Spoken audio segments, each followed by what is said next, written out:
I now call the Board of Commissioners special call meeting for June 16, 2020 at 4 p.m. to order. I would like to ask Susan Mabry for our roll call. Chairman Michelle Morgan. Here. Vice Chairman George Chambers. Here. Commissioner Montrell McClendon. Here. Commissioner Clint Chance. Here. Commissioner Tommy Lee. Here. Commissioner Steve Fuller. Here. Commissioner Ernie Reynolds. Here. Thank you. Great, I'm excited. We're back in our chambers again with good audio, and I'm excited we're going back to be able to have guests come and do our invocation and our Pledge of Allegiance. So we have Joy Griffin, the director of the International Leadership Institute, here to do the pledge and invocation. Let's pray. Lord, we thank you for the privilege of being able to meet together today. We're so blessed to live in this country, and especially in this county. And as citizens, we are very grateful for the leadership of Chairwoman Morgan as well as the other commissioners who seek to make the best decisions for all of the citizens of this county. And we don't take that for granted. We're grateful. So now, during these next minutes, Lord, I pray that you would give wisdom and good sense as they listen to different input and then as they contemplate the best way to run the county to benefit all the citizens.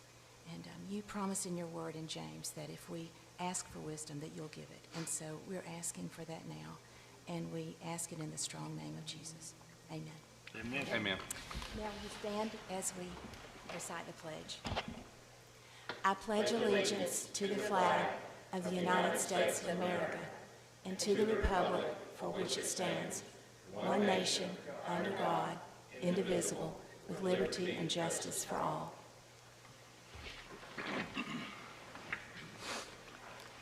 If I could have a motion and a second to approve our agenda. Make a motion. Second. Okay, I have a motion and a second. All those in favor, raise your hands. And would you give the vote count, please? Okay, thank you. Just making sure we stick to our 3-month-ago plan. All right, we now have a special presentation by Commissioner District 1, Montrell McClendon. So in light of everything that's going on in our country right now, we need to remember that we are Americans, and this is the United States of America. And there have been injustices in this country. Make note, I won't try to skate around it. There have been. But we are a great nation. And as a great nation, we need to figure out how we're going to move past what's going on right now and unite as citizens of the United States of America. So, put together a proclamation here that I want to read. And I think it's a proclamation that represents us as a county, not just one group of people, but I think it represents all people and how everyone should be treated, and how we, going forward in our county, we want to treat people. Whereas Carroll County, Georgia, is a county that welcomes and celebrates people of all races and ethnicities, cherishing our diversity and believing it enhances the quality of life in our community. And whereas Carroll County, Georgia, respects diversity and desires to ensure that the human rights of all citizens are protected from discrimination in any form. And whereas we declare that we stand with those people of the United States of America who believe in the principles of the Declaration of Independence and strongly condemn those who attempt to fan the fires of bigotry and intolerance for political or other purposes. And whereas Carroll County government is guided by the following set of core values: integrity, doing the right things for the right reasons all the time, respect, understanding and valuing the uniqueness of each person for their thoughts, opinions, diversity, and needs, and accountability, taking responsibility for our actions and our words. And whereas we, on behalf of all residents of Carroll County, deplore expressions and acts of hostility, intimidation, harassment, and other acts of intolerance and bigotry, and whereas the Carroll County Board of Commissioners is committed to the peaceful resolution of differences and remains dedicated to open and honest dialogue as a way to promote respect, understanding, acceptance, and inclusion of all. and urge the residents to work together to engage in dialogue and move forward to ensure all residents have the opportunity to have their voices heard. Now, therefore, we, the Carroll County Board of Commissioners, do hereby affirm our commitment to ensure that all members of our community are free from acts that are rooted in fear, ignorance, prejudice, and hate, and we urge all citizens to judge one another only by the strength and qualities of their character. In witness whereof, we set forth our hands on this 16th day of June of the year of 2020. Thank you, Chairman.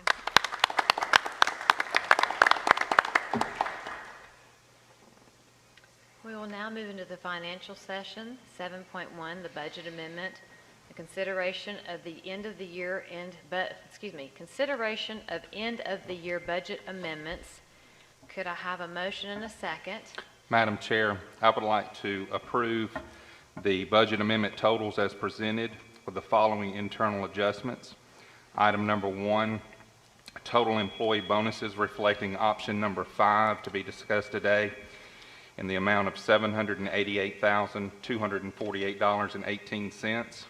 Item number 2, increase the line item for compactors for convenience centers and general site work by $121,751.82 for a total line item of $181,751.82.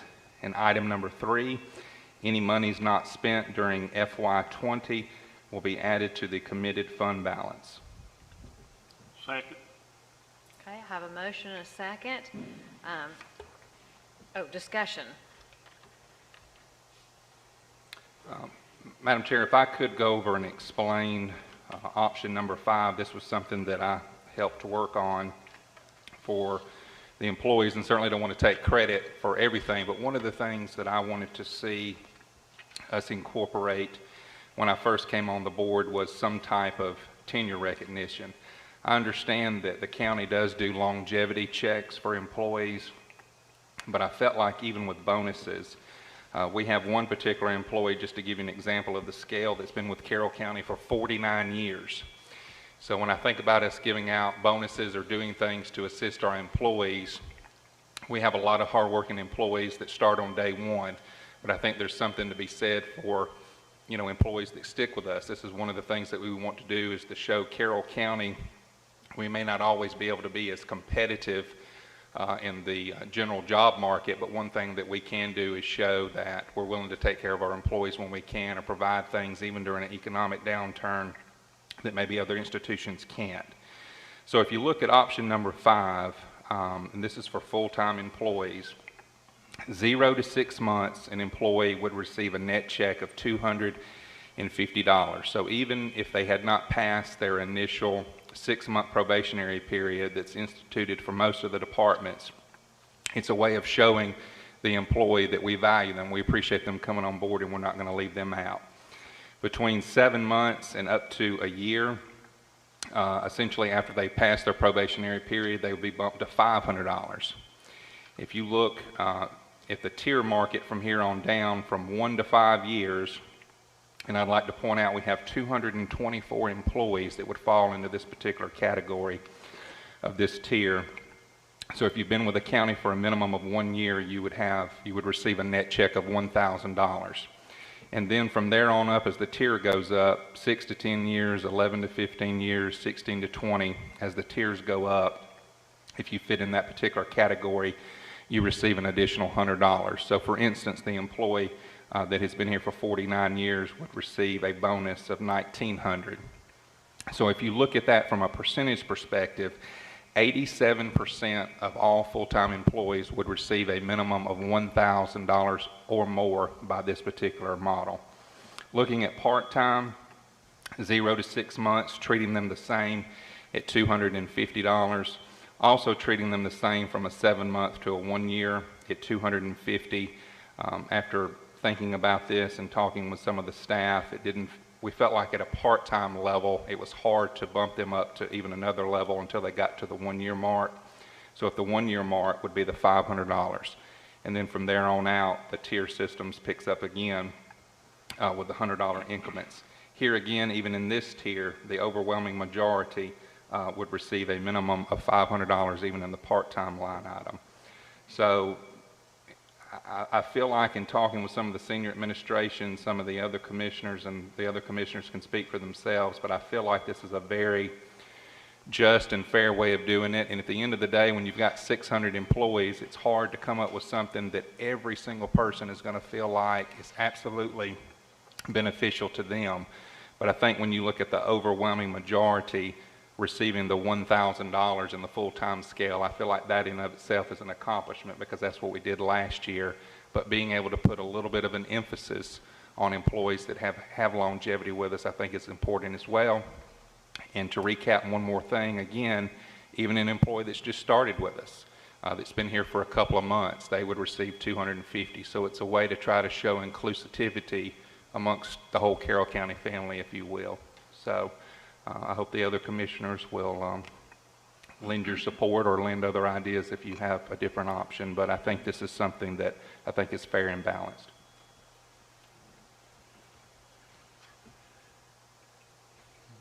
Does this budget amendment include all of the capital items that are listed? Yes, sir. Okay. And I'm fine with all of them. I'm certainly fine with rewarding our long-term employees.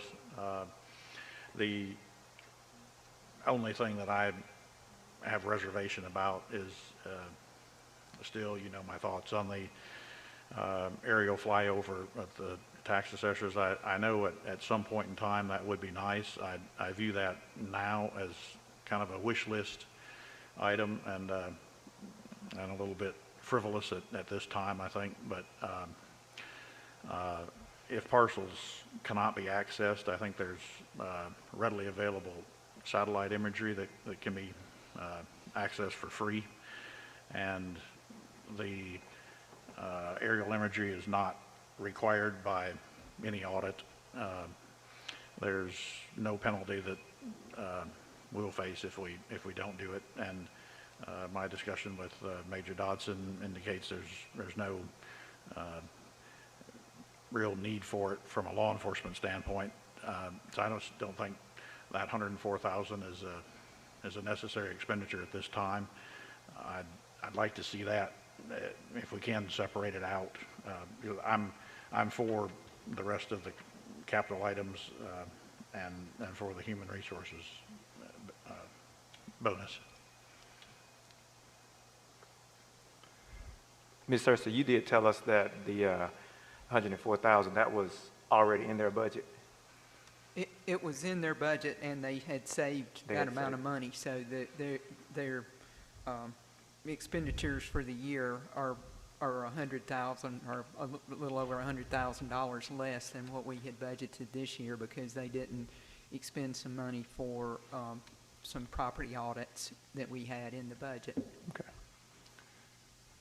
Commissioner Reynolds, are you essentially asking would I be willing to amend my motion to separate that out for a separate vote? That it could vote on separately, yeah. Okay, that's right. I would be willing to amend my original motion to separate that one particular item for a separate vote. Do I have a second? Second. Okay, any discussion on the amendment to, the amendment would be category 1 with the changes to the bonus structure category. Category 1 would stay the same, minus 104.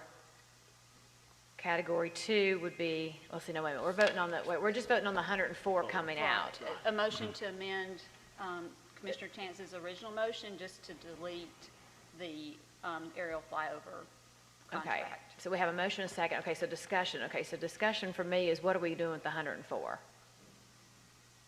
I suggest another compactor. Oh, well, I'm not amending my motion I was only amending it to have that as a separate item for us to vote on today. Okay. I was simply, I think Commissioner Reynolds just didn't want, since it's so many complex issues in one vote, I was willing to remove it, not to say I was not willing to vote on it today. Okay. So when would we vote on it? I guess we would go back and, even though we've already set the agenda, if we're willing to, I don't know, that would be a legal question. I guess you would vote on it. Can we remove the 104,000, set it aside as a separate issue? Go ahead and vote on this budget and then discuss aerial, the flyover. Yeah, I want to make sure I got this part correct. Yes, you can amend your agenda to have that as a separate agenda item for Okay. a budget amendment for the 104,000 for the aerial. So we could vote on Flyover. categories 1, 2, and 3 as one motion. Then they could make, Excuse me, I'm sorry. I couldn't hear. So can you? so we can decide to pull the 104 out in just a second. Okay, if it comes out, we can then have another motion to discuss what to do with it in this meeting. Correct. Okay. And if you, we have the aerial flyover contract as item 7.3, so we could consider it sorry. at that time, but our clerk made a good point. Okay, okay, good. So That I'll make makes sure a I lot of didn't. sense. Okay, so we have an amendment with a second. So if there's not any further discussion, we can vote to pull out the 104, correct? Correct. Okay, so any further discussion on that? All right, so I'm going to ask for the vote. Are you in favor? Raise your hand. Okay, it passed, 5 to, okay. So at this point, we'll go back then to the original amendment of Clint's, that is category 1 with the bonus changes, adding money into extra compactors, Correct. minus the 104, and then the Any third. money spent, not spent during FY '20 would be added to the committed fund balance line item. Correct, okay. And then the third category going into the fund balance. Okay. Is there any more discussion on those 3 items? Okay, well, I'll go ahead and ask for a vote for approval on that. Approve 7-0. Okay, great. So, thank you. All right, now we'll move on to the 7.2, which is, no, Stacy, the contract's not on my agenda here. Oh, you may have the one from last Thursday. Oh, that there we is- go, you're right, okay, thank you, that was okay. the third So item. that's why I was, all right, so 7.2 is, we'll talk about SPLOST, and then 7.3, we'll go back to the 104. Sorry, y'all, maybe I shouldn't have drank that cup of coffee at 3 o'clock. We're good. All right, so now we have 7.2, the SPLOST renewal, consideration of a date for a referendum allowing the citizens of Carroll County to vote on the renewal of the current SPLOST. So I'd like to ask for a motion and a second. Make a motion. Second. Wait a minute, we got to add the month. Sorry. I will swear I'm not going to drink another cup of coffee before then. Okay. Are we going to get to it? I guess we need a motion and a second for the month that you want to do the SPLOST, and then we'll have discussion. I make a motion, the chairman decides. An option. Okay. So, Each month. so let's start again. I need a motion and a second for which month you would like to have the citizens of Carroll County to vote on the renewal of the current SPLOST. I make a motion for November. Second. Okay, we have a motion and a second. We will begin discussion. Would you like me to recap? Yes, Please. please. Okay. As you may recall, this is just a renewal of the existing penny sales tax that we had originally targeted to, for the November election, but because of the COVID events, one of our cities had asked that we consider March as the election date to give more time for the schedule and to talk to voters and develop projects and have meetings. Since that time, we'd asked the cities for input, and the city of Carrollton and Temple have replied they prefer March. The other cities most of them have said either way is okay. Villarica has not met to specifically discuss it. Their mayor said that he's probably okay with either date, but we don't have a formal input from Villarica. So that's what the decision here today. If we are going to do November, we've got a very tight time frame that we need to finalize the intergovernmental agreement and the projects. How tight? We would need to we would need to have everything wrapped up by the 3rd week of July. And so we'd have to have the intergovernmental agreement and finalized this month, so the cities can be just approving it the first part of July, and because they have to approve it before you all approve it. So we'd have to call some more special meetings to get all that finalized, and the cities would likely have to call special meetings as well. Because it's a presidential year, we have to have our ballot ready a lot earlier than normal. I think this is one of those situations that nobody has the magic ball of when we think we, there's been a lot that's gone on and a lot of things to consider. And I'll reiterate what I spoke about at the work session is, I know for me in my particular district is, I know Ms. Cersei has provided some information a couple of months back of some of the things that we knew we had accomplished so far, and I want to build upon that. But it's no secret in my district we're looking to try to put a new fire station on the ballot. And, you know, I'm going to be doing a lot of work myself, but the staff is going to have to help me as well. And so for me to make a decision, I need to know if staff is going to be able to assist me. You know, I'd like to have some town hall meetings, get input from the community about what they'd like to see in the fire station. And I want to make sure that we've got plenty of time to organize that and get buy-in. And I'm only speaking from my district. And then I think thinking holistically, we all need to consider that. What are the projects we're going to sell to our districts? What are we going to talk about that we've accomplished in the past as well? So I'm not against or for either option. I just think if we're looking at a time frame schedule, those are some of the criteria I want to be able to accomplish for myself. So. My concern was just voter turnout. I know voter turnout in November is heavier than a March or an off month, and that was my concern. I'm either way, you know, March, November, it doesn't matter. What were the detriments, Stacy, to the cities that wanted it postponed to March? The city of Carrollton expressed that they felt like we needed more time to educate the public about the projects, and also the East Splice vote got delayed from March till June, so having 2 votes in 1 year it's confusing, and so that was one of the concerns. It was mostly because of the COVID event, the emergency. I think we discussed the one drawback to March is we'd need to ask for a waiver from the Department of Revenue to ask that we don't have the 1 quarter gap in collections. So we would get, if you want to go with March, we would definitely ask for that waiver.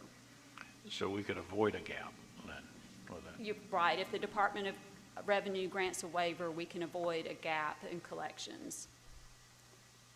Do we know, like,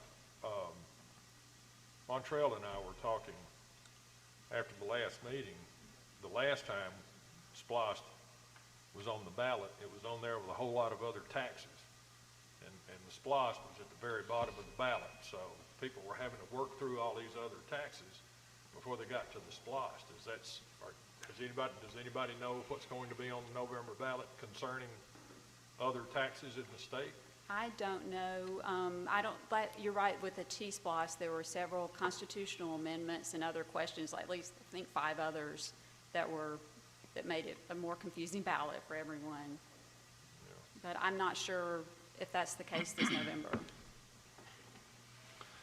If we approved a March date this afternoon and you, in working with the chairman, were able to reach out and we found out that right off the bat, let's assume that for playing devil's advocate, that they said, no, we will not give you that waiver, would there be an opportunity to turn around quickly to bring that back for us to vote? Because it sounds like some of this is contingent in maybe leaning toward March, is that we can get the waiver.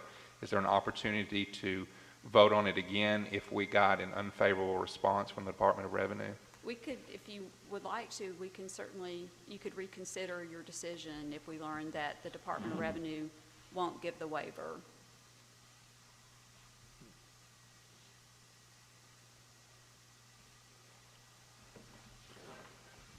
Madam Chairman, what say you? Yeah. How long would it take us to get to Well, we see if they would give us the waiver or not?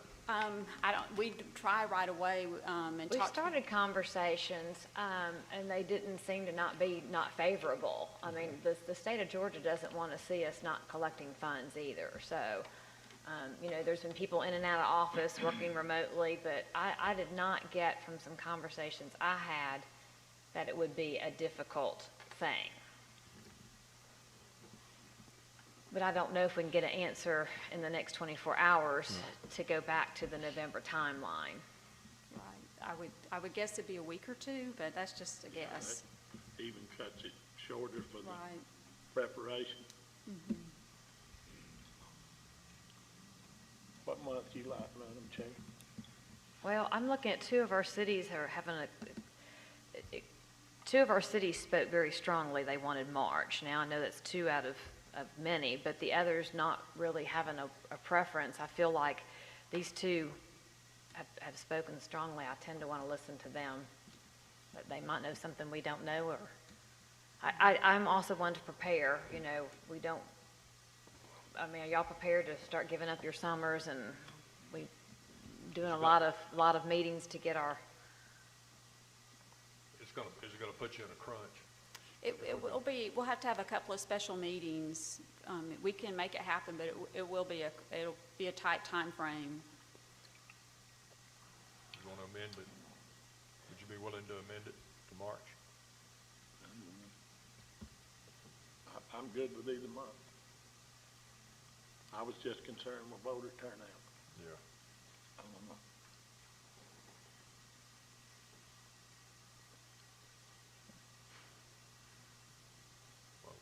If it doesn't pass, we all gonna be scratching our heads, so. We do have to wait a year. If it doesn't pass, we have to wait a year to bring it back to the voters. I'm good with either month, March, Well, you'll have to November. amend your motion. We can't. What do you say, George? If you do it procedurally, he's right, you'll have to amend your motion to move it to March, and then whoever the second was will have to What agree. month you like? I like March, March? but I'm only one vote. Hey, you made a statement. Whichever one's gonna pass.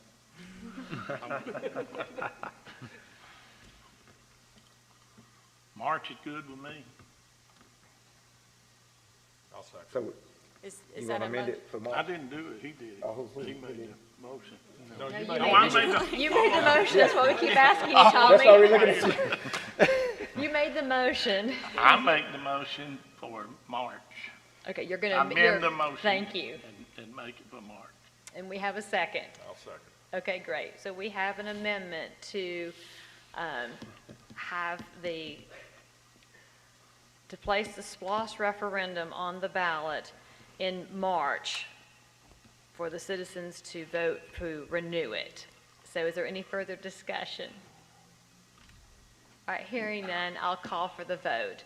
All those in favor of a March referendum? Any opposed? Pass on my ballot. Okay, great. Thank you very Thank y'all. much. Thank you very much. All right. So now, maybe you were drinking the same coffee I was, or maybe I needed caffeine in that coffee is my problem.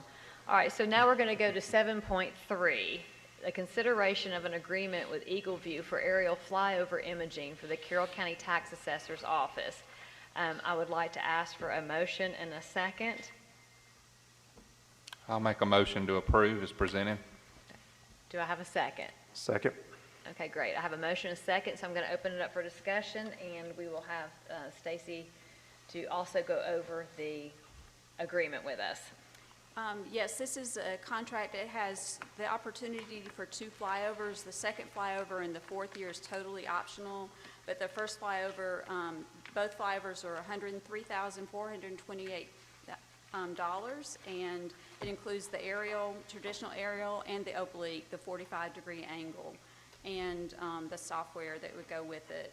And we have the opportunity to do it in 3 annual installments or to prepay if finance thinks it's better to do it since we have the savings in this fiscal year. But we've talked to the company, they're fine with having the 3 annual installments with the first annual installment due when the first images are delivered. And the images, the aerial flyover is when the leaves are off, so it'll be in December, January timeframe.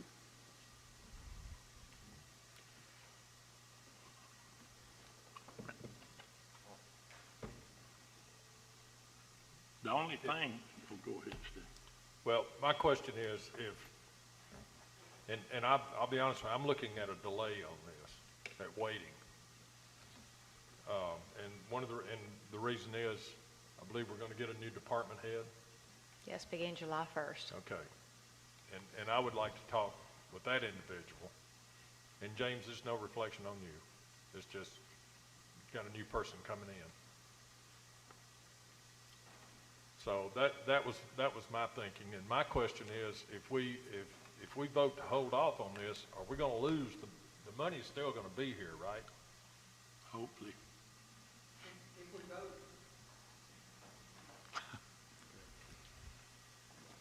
If we vote to do it, we can put the money in a committed fund balance. Or we could vote to put the money in a committed fund balance and then vote for the contract at a later date. If we vote to commit that fund balance to aerial photography, the only way to remove that money from that committed fund balance would be for the board to vote to remove it. So once the board takes the lead on putting that money in the committed fund balance, then the only way to remove it from there would have to be another vote by the board.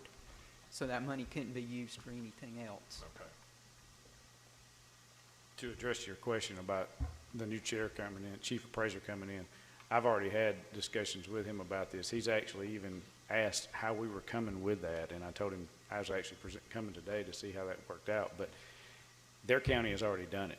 He just did it last year for their county as well, and he would love to see it done for our county. And as I've shared before, it's something our department needs. It's something that can help the county as well, but it would allow our department to continue to do its job and to be more efficient in its job. I mean, this is a tool we've been asking for 3 years now, and we did find a way to get Google Maps installed as an overlay. It is a free value add to us, but we're still working with a 2018 image from that Google imagery. But I've had lengthy discussions with the incoming, and he's in support of it as well.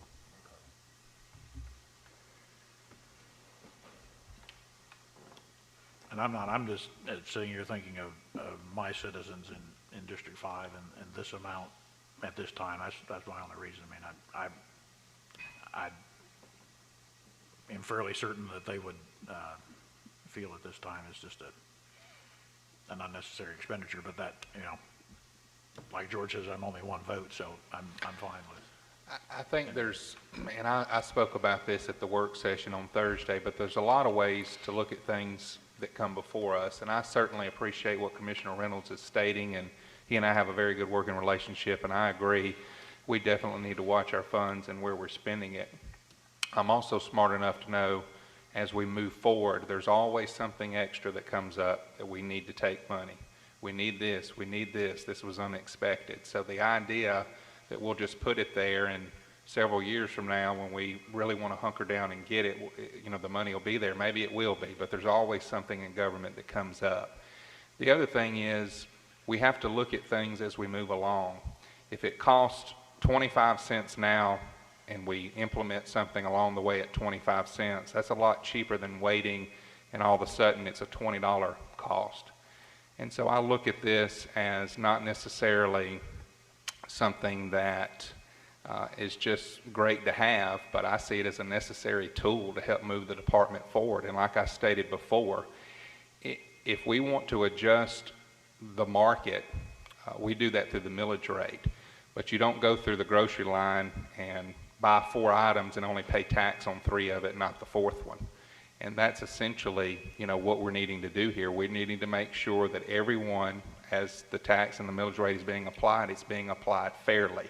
And I don't know that under the current circumstances that the tax assessor's department has the updated tools to do that. And at some point, no, you don't upgrade technology every 6 months, even though maybe you can, but you don't upgrade it once every 10 years either because you get left in the Stone Ages.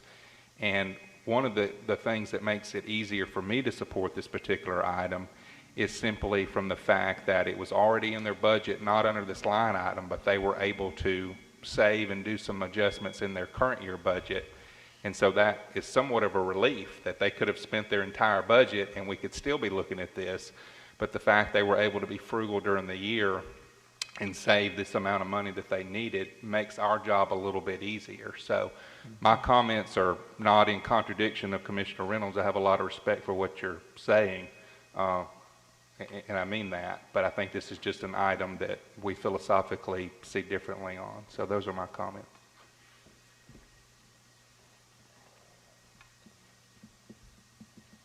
Okay, if there's no further discussion, I'll call for the vote. All those in favor of the aerial photography? Those opposed? Approved 5-2. Okay, so Stacy, do we need to do anything with the money, or Alicia, do anything through the money? We just approved the money with the contract. We've approved the contract with those funds unless you need any approval for the finance side. Alicia, I think we're good. I believe since I removed the initial for being able to, any monies that weren't spent in FY20, since I had amended that original, there may need to be a motion to classify the monies to be committed to fund balance. Is that correct? That's correct. And then we can, once it's committed to fund balance, then we can utilize the 3 payments over the 3-year period. All right, too. so Commissioner Chance, would you like to make that motion so we have clarity for this? Yes, ma'am. I would like to make a motion that the aerial flyover that has been presented and approved, that the monies for that, if not spent in FY20, will be added to a committed fund balance to be appropriated and used at a later date. Do I have a second? Second. Okay, any discussion? Okay, hearing none, seeing none, I'll call for the vote. All those in favor? Any opposed? Motion approved 7-0. Okay, great. I want to do a calendar check just to remind you that our work session for July 2nd is canceled due to the holiday. We will have a meeting on July the 7th, and so we'll have discussion like we would at a work session as well as the meeting. So I'm going to call this meeting to a close. Wait, do I have to have a motion in a second? Darn it, y'all so used to being the district commissioner that always made the motion, that I'm ready to close the meeting out. Could I have a motion in a second Motion to close made. the meeting? Second. All right, any discussion? All those in favor? Any opposed?